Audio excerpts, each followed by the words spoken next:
Hello and welcome to another gameplay review on the Virkayu gameplay channel. And in this one I have EKKO vs Jarvan, and I'm going to show you what happens when your ADC dies 18 times in a 44-minute game and you have to carry the absolute fiesta of nonsense that is most likely most of your games. And of course, the biggest question, right? Obviously the biggest solution to how do I close out games with a lot of team fights in 44 minutes is just have a better early game, son, and make sure you get fed and win every team fight. But that's overly simplistic, and while great as a macro concept, in execution isn't always possible, which means we need to know how to carry all phases of the game. Runes of First Strike, you can obviously go with Dark Harvest. I would recommend Dark Harvest, actually. First Strike is obviously great still, absolutely fine, but for those of you trying to climb up the ladder, I think the Dark Harvest is a bit more accessible. Buffed Nash's Tooth, which of course is one of the standardized builds, but with the addition of ability haste and the cost going up by 200 gold, let's see how that feels and what it looks like in practice. But obviously, haste is always good. We love it. And of course, don't forget, this build and all other builds are in my live companion Zada GG guides, linked below. And if you want to figure out how to use EKKO to climb through your chosen MMR courses on Virkayu.gg, as well as one-on-one coaching, everything you need to climb on that website, at least I'm striving to make it such a thing. And now we are finishing our full clear, because remember, in Season 13, the biggest thing that shifted the reality of EKKO was, hey, instead of 5 camping, because you couldn't really 6 camp fluidly, why don't you full clear with the new pets? Why don't you do a nice fast... In that end, he's like, wait a second, I want to cut. And then we're looking at this, obviously, because I took my hand off the mouse. It's horrible. Don't take your hand off the mouse while you're playing. Always hands on the wheel. This is one of those situations where you're like, they're trading. Can I do something about it, you know? But at the same time, Jarvan starts up here. He's coming down here. We're worried about the gank here. Bot lane, please be careful if possible. Valkos hits the Q, goes for the E. Rakan tries to disengage, forces the flash. Now EKKO's basically going to go up here and take this Scuttle Crab. There's a ping already from this particular side. I think they want the Jarvan to come and dive this. Traps catch the Caitlyn. EKKO goes on a little bit of an excursion because now he sees this guy's TP back up. So we have equal and opposite from the junglers, keeping track of everything as we go. Mid laners, who cares about that? Set will no doubt ward down here at this particular point, or come back towards through the tri-bush because he's not a low elo laner. Most of your low elo laners will go down and ward here, which means free kill. He knows, EKKO could look to float around the top side, which of course he does. Jarvan says, hello, I'm here with my new W. Can I poke you with a spear? And, do a bit of the flash gaming. That was actually quite nice. And now we wait for this wave to crash here, and Valkos is out of mana, but it doesn't really matter. We have the EQ up again, so we should be able to slice and dice all the way through and create some space. Valkos, but that's perfect. If you're gonna dive and you're the support, make sure you're the one that dies, because there's no reason for you not to. In the meantime, EKKO is still up here at this particular stage. Cancels his back, says, haha, there's a fight going in the mid lane. Can I kill the Diana? Yes, I can. That W is a little bit sidey, but that's absolutely fine. And now we can telegraph where we're going down, or we can just maybe say, hey, you know what, this wave? Let me hold that for the TP mid laner. This is so nice.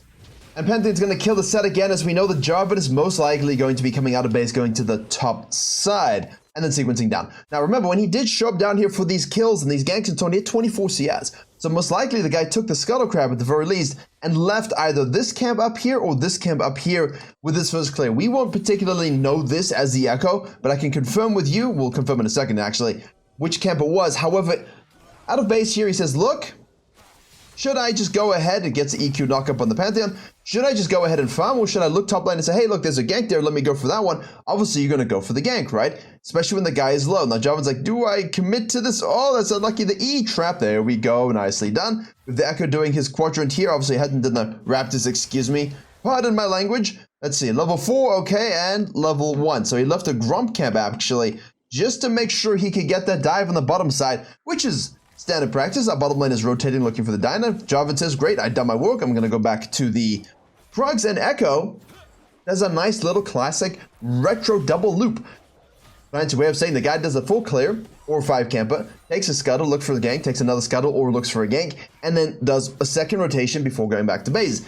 In reality, this takes many different shapes. Ideally, the goal was originally, when I sort of was doing this myself and really pushing it, was, hey, look, 315 crab, take this gank, take this 315 crab, look here.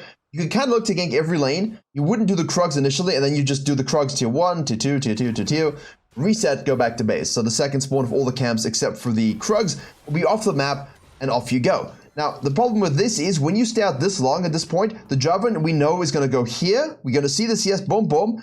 Could he simply loop back to go to the top side here, or does he go down? We see, and we have confirmation from the wards that he does go down. Very important for your bottom laners to help you out with those deep visions. Also, you can control it yourself. Now, we do see this, which means instead of floating up for all of this nonsense here, we know that we're going to have the Krugs, Raptors spawn in sequence, which is great. We have the red buff up. We know that the Dragon's available. Should we go ahead and stop a dive here? Obviously, they decide to disengage and go back. They're not quite in position. Jarvan says, I'm going to go and take the Dragon because Diana's not really in the picture with the Irelia. Again, isolated mid lane. They're shoved in. EKKO, who knows? So I'm going to snack this objective. And EKKO says, I'm a shadow. And chill. And wait. So this is a great call by the Jarvan because, I mean, look, there's no ways for the EKKO to really do much about this other than lane gank, considering the vision control. He does try to go in here, but the Vel'Koz slaps down an E. Nice disengage on the Rakan Jinx there, and we are forced to go back in the jungle. Now we've telegraphed where we are. Now we have shown what our plan is. So should you not have mid prio, I would be concerned about this. If there's a Jarvan Katarina or a Jarvan anything Romy. So because of the long downtime with his camps here, EKKO's going to reinvest again in the bottom lane. We chuck out another W. The Rakan forces the flash here, so the Rakan isn't able to basically allow us to hit a W. Jarvan shows up over the wall with the ult, dunks our Jinx. We can't kill the Vel'Koz, so we ult back towards, almost said flash, ult back towards Jarvan. Here we'll be able to hit the Q into the E, but Vel'Koz has rotated. We were slowed. Now we get stunned against the wall. We get ignited, and another Q goes through. A few auto attacks from the Sushi Man. And tragedy befalls the EKKO. But of course, this is a Fiesta nonsense game. So the Irelia shows up here against the Diana. And now, of course, we have to be careful. Vel'Koz should obviously just leave. He should, in theory, just peace out and go away. Who knows? EKKO's not going to respawn. Where's the Jarvan going? Because if he focused so heavily at bottom side, right top to bottom, and he took the Dragon and he snowballed that lane, for him, it's pretty easy to say, look, Herald's up, top scuttle is up, my red buff is up, my whole red side quadrant is up, EKKO's whole red side, blue side quadrant is up, the top side here. I can go to the top lane and gank this and then just take all. EKKO decides, you know what? Yeah, you probably could. So I'm just going to do my red into my Raptors and sequence upside. There's a Jarvan again, out of base direct before he does camps, recognizes the gank, goes in, says, I am unstoppable, and we're able to do a little close, but just able to get that kill.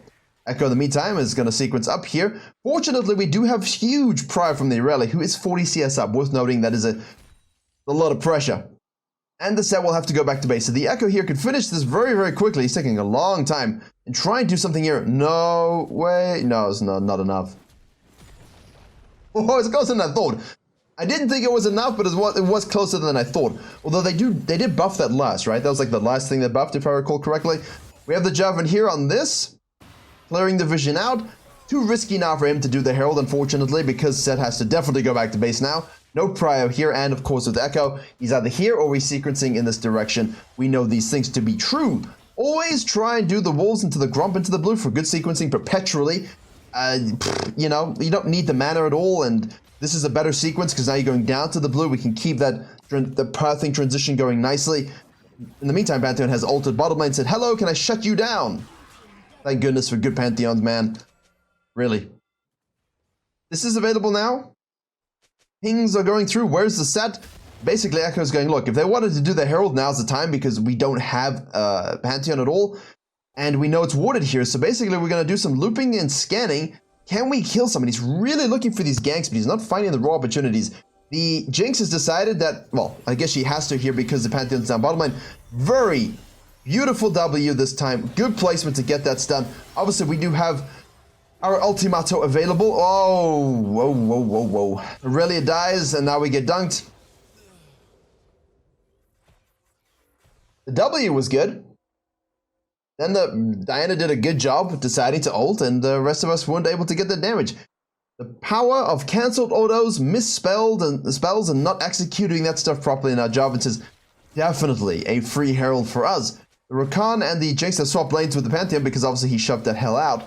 And now we'll most likely come to the top side. So we do have range component here. Rakan is ultimate here. We're really chunking the set as the Jarvan's finishing off the Herald.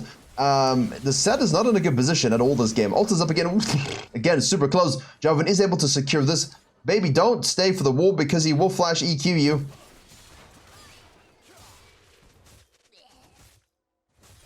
Excuse me, I said Pantheon was coming to the top side. He obviously died bottom lane on their respawn. The EKKO is coming to the top side. But in theory, right, we also have the top laner who could reset and then float to the top side. EKKO, though, obviously.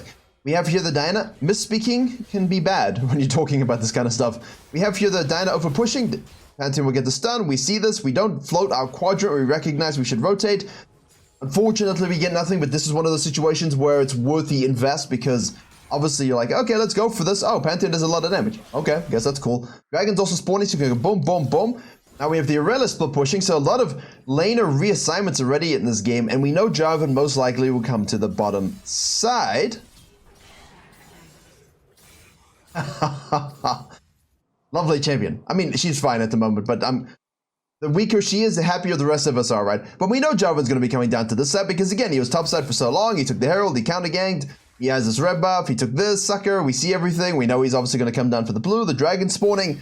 We have here the Irelia going in on the Caitlyn here, avoiding the traps, using her basic... I mean, she is basically melee ranged. Now we cut off the Jarvan so that we can allow the Irelia to go to work.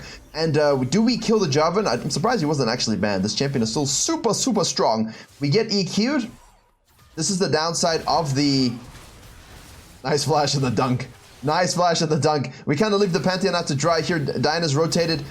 Does get the R off, but we'll go back in here. Nice re-entry point. See, the thing is now we have this item. Ah, excuse me. 15 haste, which... It's not quite as potent as the original Nashor's Tooth was, which was, of course, 20% CDR back in the day. You could build the maximum of 40% CDR. Now this one item gives you 20%, like half of the cap. And obviously, there was a Mastery or Rune where you can have an extra 5%. Rise loved that rune. Or Mastery. And there used to be Masteries and Runes, not just Runes, just so you're fully aware. And, you know, the extra 15 haste here is honestly quite nice. I do like it. The cost isn't of concern to me, just because it's a rich item anyway. It gives you so much value anyway, so just giving a bit of haste, honestly, for an extra 200k. Sorry, 200k, 200 gold is always good. This is obviously, again, like, it's just an absolutely horrific oversight. This is what you expect from silver, gold, and platinum, right? Oh, look, they used a Herald. It's a low HP turret. I see the Vel'Koz. I see the Jarvan. Yes, yes, I can hold this, and then you die. It's absolutely silly, and, you know... Why are my games lasting 44 minutes? This is definitely a reason, my friends. Okay. Rakan is now holding versus Caitlyn. The game has not gone super, super smooth for the EKKO, but we can still definitely carry this game. The Jarvan has done a nice job getting very active. He's 7-2-3 at this particular point. He's going to go ahead and kill the Irelia with a good split push. Rakan now is basically going to be floating up to the mid lane here. And EKKO, you should know your red buff is gone, my friend. You should know very much so that your red buff is, in fact, gone. We're going to siege this a little bit. Vel'Koz is rotating through again. Value of the control words. If you see it, you can react to it. It does stuff. I like it here as well. It protects you from invades. We'll take this quadrant while sequencing towards the mid lane to shadow this environment in case we need to do something. Thought it was going to happen as I was about to say that. Now, we kind of want to shadow and be a bit safe, but I'm worried about some sort of collapse here from the J4 going top side. Obviously, the red buff side is once more on the map here. The Diana's on the bottom side. You got to keep your farm up, but at the same time, we see very clearly that our team's trying to siege and their team is holding perfectly. So in this particular case, I'll be honest with you, I have no issue with junglers not sitting here waffling too much and just kind of sequencing up and saying, okay, I'm going to keep getting my gold, keep getting my farm. It's one of the most important things that you can do. We're able to ult to get the damage, but we just get rinsed, absolutely rinsed. This is going to be a back and forth game. Pantheon ults in here, so this is kind of falling apart a little bit for our blue team heroes. Caitlyn in the mid lane. Let's speed it up. Set takes top tower. Pantheon now floats to secure. We have our blue side camps up. Jarvan sitting in a bush, clearing that ward. We see him there. We need to be careful here, so we're going to take our camps and probably clear down just to make sure we get that infusion of resources. Blue into Grump. Super nice. I think it's nice. Hopefully you think it's nice as well. We'll take the wolf camp here. Jarvan falls back to the side. Irelia pushing this up here. Past the vision line. So again, past the vision line here, you don't want to push up too much. You want to pull back, get a blue trinket going, get some deep vision. Jarvan, see, this is why. Jarvan shows up here. He's just going to kill the Jinx anyway, right? EKKO decides to rotate from the Raptors to try and get the counter gank going here, but is forced to ult back out. Reset button, thank you so much. Again, we have two people on the bottom lane trying to get this one. Diana does the ulting gamings, but we shall survive this. They're just going to siege that. Jarvan with his team with his E attack speed boost. Settler's not caught up.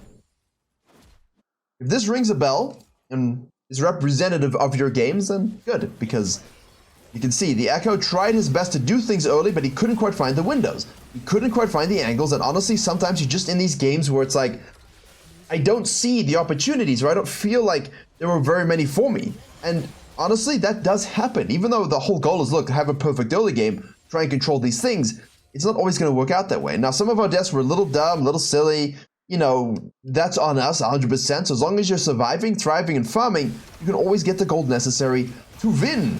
The Panther goes in and flashes out. That was nicely done to survive, and the Jinx will get the chain killed there for their resets. Jarvan is now sprinting for his life, no mana. Basically, the Caitlyn is here. We see the traps getting spawned over. We're not level 11 yet, and Jarvan will escape. They're trying to do this. Oh, haha! Well done, sir. Now, obviously, we can't secure it unless we can get onto it. We have to worry about the Vel'Koz and the Caitlyn, but how many clutch flashes are in this game? So many clutch flashes. Flashes. There we go. A lot of damage from Vel'Koz, guys. Aurelia is moving up as well now, and she... Well, that just looked really funny because of the flash. In replay, sometimes the flash looks like a dash or like slow motion. It's not a blink, so it kind of makes things look a little bit weird sometimes. But hey, nicely done to get over the gap in the wall to make sure we smited that Herald and made sure we got it. The dragon is spawning, but I fear we will probably have to give that one up because she's there. We'll reset. He's here over committing plus vision line. Jarvan's going to show up. Caitlyn ult for the poke. TP committed by the Aurelia. She's going to go in. Iron Spike Whip, Gold Ring get active. Black Cleaver built. Diana's going to show up here. Aurelia's going to try going. Gets EQ'd knocked up. The Diana hits a double ultimate. Moonfall, whatever. And Aurelia decides to Q. And obviously she's typing Q as well. Pantheon goes into the bush to avoid Vision. Blue Trinket goes down. He dies as well. But EKKO says, those are some low HP targets. Maybe we can clean up. So now the Jinx is going to basically push up respectfully. Now, normally an ADC would keep pushing and die from the overcommit, but hey, she's pushing up respectfully. He sees EKKO taking a wave, so takes the Raptors. This guy's pushing this. Don't worry about him. They're on this. Nothing you can do. So what do? We give it up. Go back. Do your Krugs. Do your Red. Do your Raptors. I know you want to go in here, but the Caitlyn traps of Vel'Koz E, the Jarvan turnaround, this is not worth death whatsoever. At the very least, you can shove this up quite far, pull back safely, take this, ideally in your low elo game, reset and deal with the set. Or you can reset and deal with the set earlier if you like. But going for this steal, I know it's like, hey, let me steal it, but it's a second dragon for them. It's not a big deal. Just let it go. Get yourself strong. Get a numbers advantage by killing the set, and then maybe you can leverage that into a Baron bait because now you have the 5v4. Fortunately, our Aurelia and Pantheon are going to do that. Okay, Vel'Koz out of position. Finally, that squid moves too far, and EKKO does what EKKO does. We have nashors, we have Rocket Belt, we see him coming from the vision. That's why vision's so good. Make the pick, and from this you go to Baron. Shutdowns. One vision, one ward, one thing that lets you see where they're going can let you have such a huge swing in gold. It's crucial. That's why I always say buy some control with, place them down in places where you can see when people are coming early. He tries to go for the steal, but it doesn't work, so nicely done by the EKKO. But again, it's an EKKO. What are you doing as Jarvan to outsmite an EKKO who can just E-smite and do a lot more damage than pretty much almost any jungler? Hey, cool. He fell for the trap of the camp not exactly being available. Now we get it. This will spawn, so we can do the full quadrant. What do we have in pocket? 1800. Caitlyn's here. We could loop back for this as well. Remember, this is basically a Krug camp in value at this stage. Hugely valuable, so I do recommend making sure you get all those Krugs in the mid and the late game. We do loop back around. Can we snack it? Come on, there we go. Set is onto the Rakan, who's for some reason a bit out of position, looking for vision. 2,000 gold now. He's pushing this, will be collapsed upon. She's pushing this, will be collapsed upon if she pushes up much further. And because we don't have the Jinx on the map and the Rakan and the EKKO from our perspective, the enemy team will most likely look to go ahead and collapse here. Rakan goes for the shadow, goes for the counter. Nicely done by him, beautifully done. Shadow's up and around, sees this, goes for it. Jinx holding mid lane safely at this point, but she's 3, 8, and 3. Jarvan shows up here. We're able to take this chart with the Baron. That was a nice Baron, you see. So we could have done that ourselves. So in Silver, when you don't have this Aurelia and Pantheon, the EKKO could have done this also. Same exact thing. But the pick of the Vel'Koz is what makes that next level, right? Because Seth's dead, yeah, but the Vel'Koz does a lot of damage around Baron. We don't want that ult and his combo coming through, so kill him first. Nice assassination. Now we move up. 2 people push into this turret here. We collapse this turret here. We move into their territory. Deep vision control picks. Jinx throws out the damage just to get some poke. Well. Well. There you go. ADC life. The Rocket Belt crew take down the ADC crew. As is the way. Move on now. Use our maximum E damage plus auto attack damage on that turret. Always good for this as EKKO. Especially with nashors Tooth. Now we're checking out a W, a little bit of vision in case someone randomly shows up down here. We are going straight up for the Void stuff actually, just because of the more on the Jarvan. Yeah, I mean, again, like at this point, Void is always good even against squishies, because obviously base armor, magic resist go up. People can buy Wit's End, people can buy Hex Drinker, not just Spirit Visages and tanky items and Stone Blades. So we're just getting ahead of the item curve here and saying, look, my Void stuff is going to do maximum damage to you, and because we're fighting the Jarvan a lot, it's going to be better than Death's Cap. Death's Cap is great against 5 squishies, but I'm sure the set's going to build some sort of MR. We have the MR from the Jarvan, we're dealing with them quite a bit, and the Void stuff allows us to kill squishies just as easily, if not easier in some cases. The Jinx is now again sieging on the mid lane here, Set's over here moving back up. We have obviously the risk of a Jarvan collapse, so what the EKKO does is takes 1 camp and then shadows. Ideally though, you know, you're kind of looking to do this, and join your team, but you got to watch the map. Like he's here, they're here, she's pushing up. We want to make sure everything's parallel, right? You want to make sure all your pushing is parallel so that they have to make an active decision about where to defend. And if the EKKO goes and does his cams, and they push up too much, and she's down here and he's up here, excuse me, hit the microphone, it's not parallel, right? It's dipped. It's dipped. So they can afford to kill the Pantheon. You push up, kill them. Then Irelia pushes up, then they kill Irelia. 1 at a time. But if you have all 3 pushing at the same level, parallel, you have to make a decision. And if they commit to 1, most likely they lose a lot of other stuff. So that's the idea behind that. Jarvan shows up here. See, now his siege is here.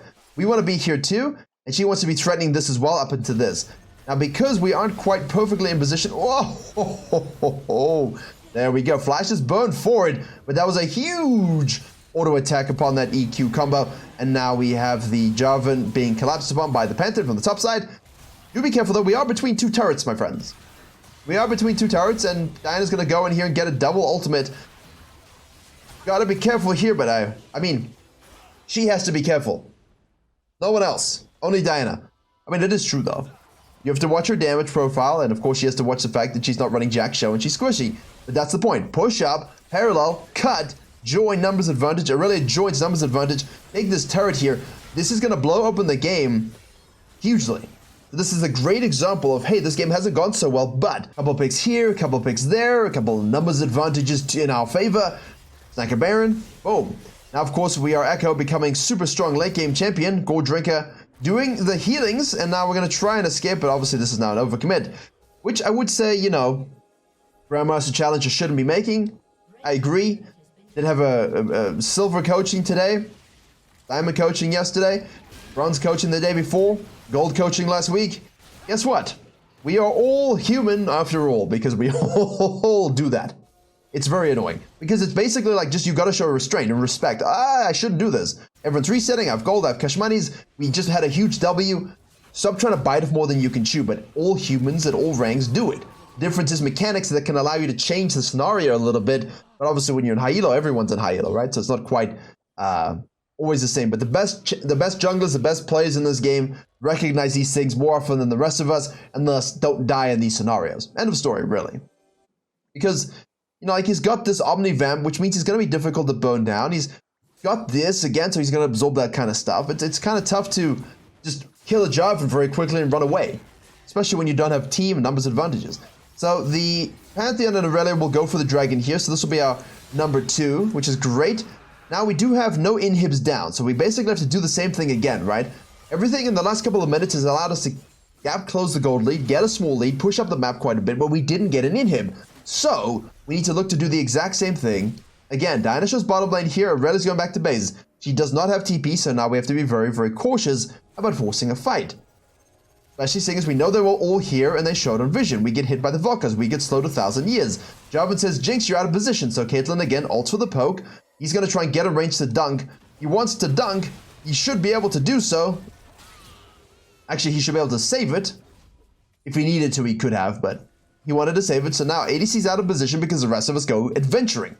You're not Indiana Jones. Don't do that. Rayleigh's now out of base, going to try and go in here 1v3. Jarvan hits another EQ into the Valkar's super combo true damage. Set's going to show up here. The Rakan's going to try and interrupt them. Pantheon ults in. Echo's coming from the back line here. He's going to try and kill the Caitlyn. She can obviously reposition. She's got flash. She's got E. We're going to have to ult out. Try and cut the wave as best you can. Try and cut the wave. Cut the wave. Cut the wave. There you go. Cut this. Slow them as best you can. Our cooldowns are pretty good at this point. Chuck a W just in case someone wants to go for it. There we go. Now we give up a Baron. Pretty typical, actually. But the EKKO and the Rakan, why are we here?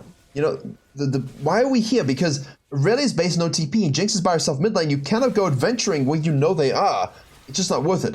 Now, if we go for the steal here and we die, that's fine. Cool. If we go for the steal, we don't get it and we die. So effectively like this, what are the implications? If the waves are pushed up enough, you lose, straight up. Especially at 28 minutes in this elo, and at 35, 38, 39 minutes, you straight up lose. So don't go for a steal in those kinds of scenarios, okay? In this scenario, though, we have decent pressure here, pretty good pressure here. This is solid, and Jinx is catching this. So if we don't steal it and we die, it's not going to be so bad. We're not going to lose from it, because they have to reset and they have to regather as well. But obviously, pay attention to the map. Rakan again going super deep for some deep vision. Zed says hello. We don't push past the vision line. Thank you so much. 3-11-6. Jarvan. EKKO now level 17. Oh, sorry, excuse me. Who is this? It's Aurelia. Why did I think it was EKKO? EKKO obviously is about to respawn. He is only 15 in this particular case. Aurelia is 17 because of the split push. But she's just going ham here herself. 1-for-1 trade on the Caitlyn. I will take that because the Caitlyn is most likely the one who's going to go and smack the turrets. We're going to go and dunk onto the Diana. Their Set's trying to really separate the teams.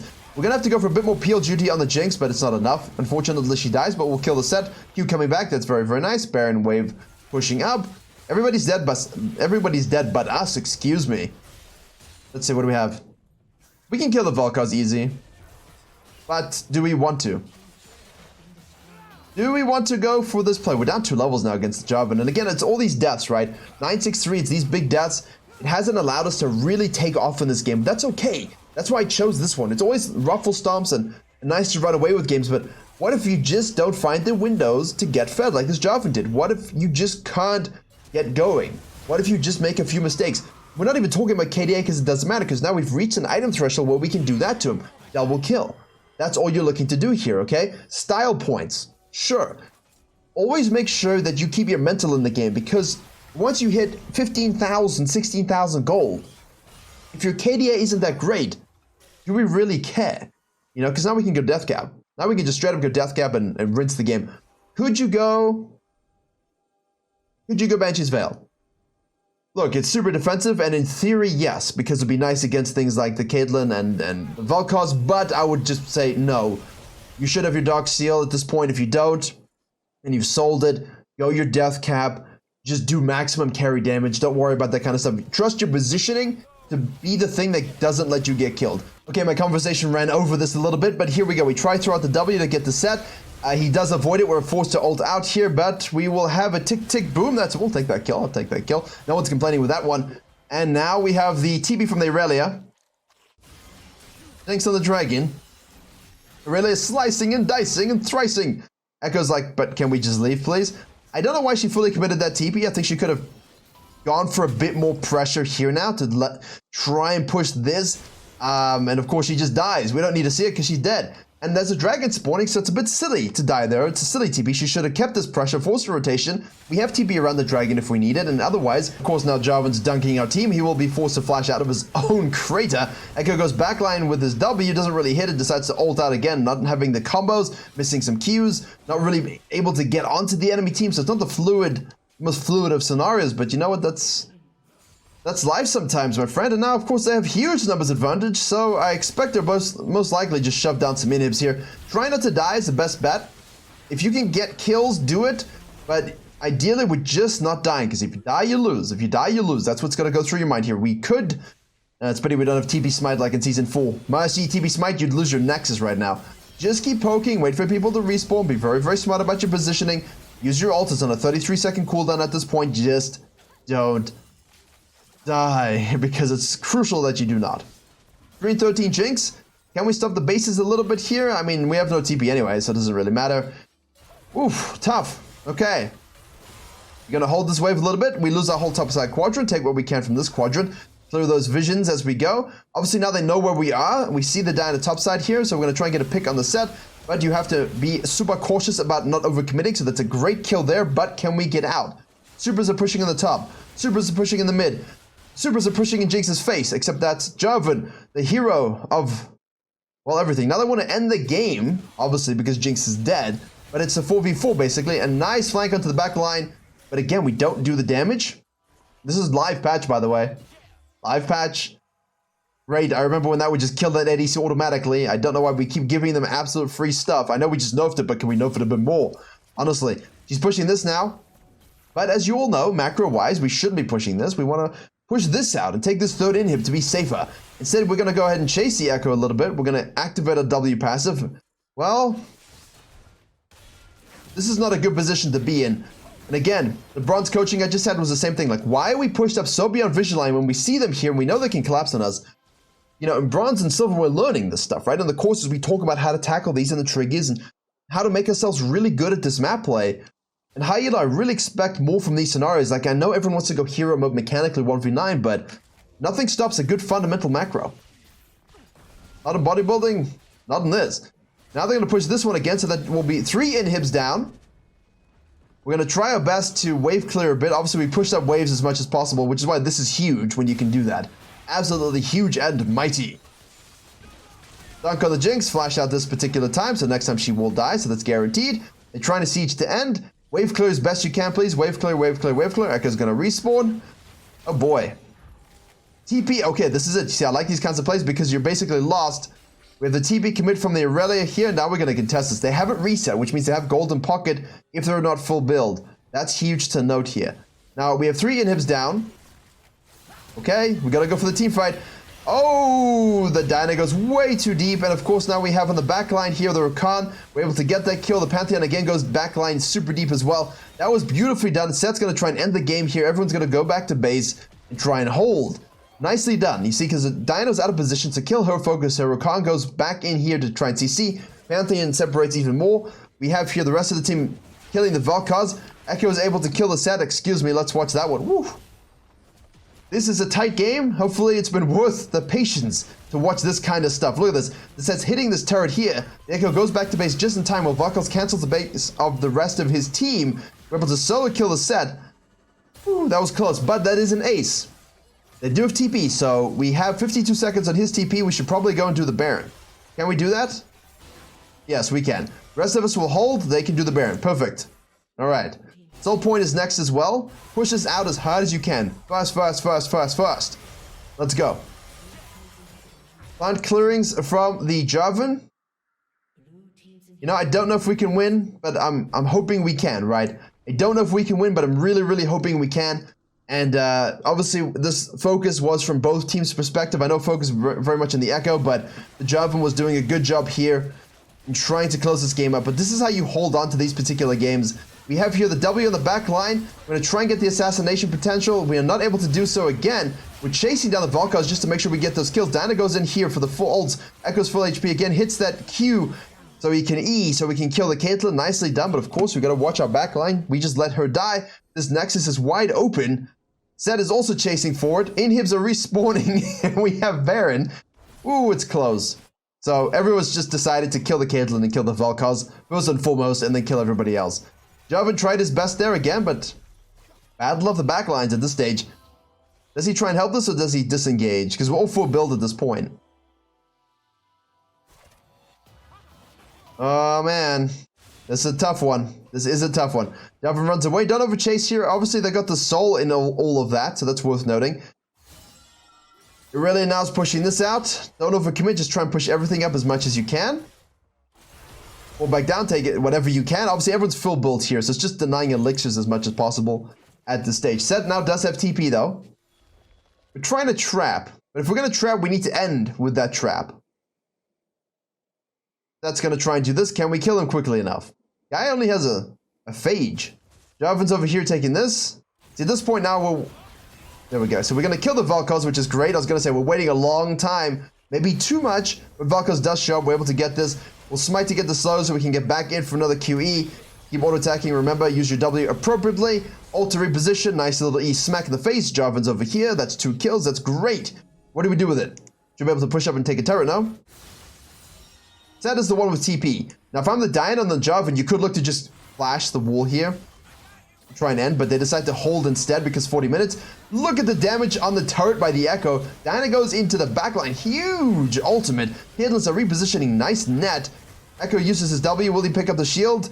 Not really. Caitlyn is just... Oh my goodness gracious me. That champion is so annoying. I think we're overcommitting at this point. We're able to kill the Jarvan, which is great. Vel'Koz's ult goes through. Okay, run. Run! Just run. Okay, so we get 1 turret. Alright, 1 turret. Caitlyn with more of my mortiers. Bloodthirster. We clear that up. She is alive again. We don't have flash. We do have no Zhonya's for a little bit. Ult again on the CD timer now. It's 32. Jarvan's ult, when he's up, I will tell you what it is with his build. Here we go. 49.45 second crater, so... Every time the Jinx flashes, it's a lot of deaths over the next 5 minutes before she has it up again. 6 and 16. How can we do this? How can we carry this game out? Let's see. Caitlyn's gonna hit that ult poke onto the Jinx again. Now has her flash up. EKKO's trying to flank this side. We have the Rakan going super deep on the back line, which I don't think is exactly what we want to be doing because the Jarvan's killing the Jinx here. We're checking out a huge EKKO W to see if we can get that kill onto the Caitlyn, which we were able to do with the Pantheon. We slowed down. Now we're going to turn onto the Diana so we make sure we kill her, which is great.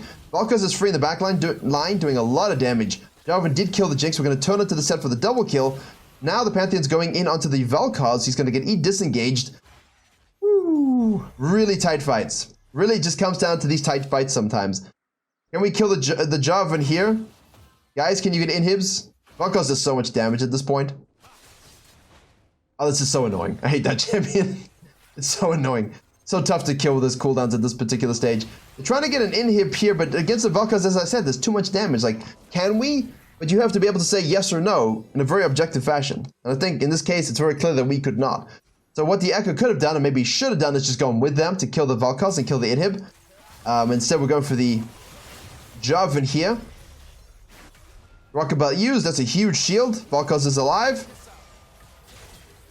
Ult is available. Gotta watch the E. Rakan goes back in there. Dances all over them, and we're able to kill the Vel'Koz. And now we're able to kill the Jarvan. Okay. Diana's up. Sets up with a TP. Caitlyn is up. Alright, Elder Dragon's the next thing on the map. Basically, it's gonna come down to the Elder Dragon. We'll go and get it. Let's see. What do we have in pocket here? 25,000, 26,000 gold, 6,000 loaded up. We have no elixir. Well, we do actually have an elixir, but wait. Flash over the wall! We're not able to get the kill into the Caitlyn. More Mortis. Go back in there for the EQ to kill the Diana. We have the Relia in the backline here. EKKO checking out his W. Sets true damage is going to come through. We get this trap and the stun here. Caitlyn goes in for the Gale Force. Is that it? Is that it? We just had to try and kill the Caitlyn. And once it was clear we could not, we probably placed it too safely. Like this, you gotta place to where she's gonna go, where she's gonna flash, where she's gonna net. So sometimes his W's are just not in the right place. We wanted to really push it over here. But he's done a great job getting to 23 kills from that weaker early game. Jarvan obviously has done a great job all game as well. So well done to both junglers trying their best to win these fights. But Caitlyn flashes here. The protocol doesn't really do anything. We position weirdly. We flash over the wall. The Morpho Mortis does a lot here. Caitlyn's able to kill the Rakan. She just rinses us. We ult back for full HP. We have to EQ here to try and kill the set, or QE actually in this particular case. But now you basically have to go right. There's Elder up. We probably need to leave, right? Really just keeps going too deep.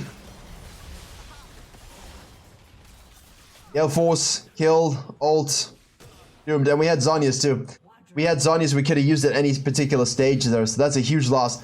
Set TP's in, Pantheon goes through from this. Is that loss? Did we lose from this? I had no idea. I decided to go blind. I just looked at champions and KDAs. Well then, so if you're the Javan and you have a great early game, and you're like, well, why is it taking me 44 minutes? That's why. And if you're the Ekko going, well, that game wasn't so great early, how do I win it? This is how you win it. But sometimes all it comes down to is one fight. One fight, the bad position, not using a Zhonya's, and you lose. That's it, my friends. Nice long Fiesta game. Hopefully you enjoyed and learned something. And as always, I will see you all in the next tutorial.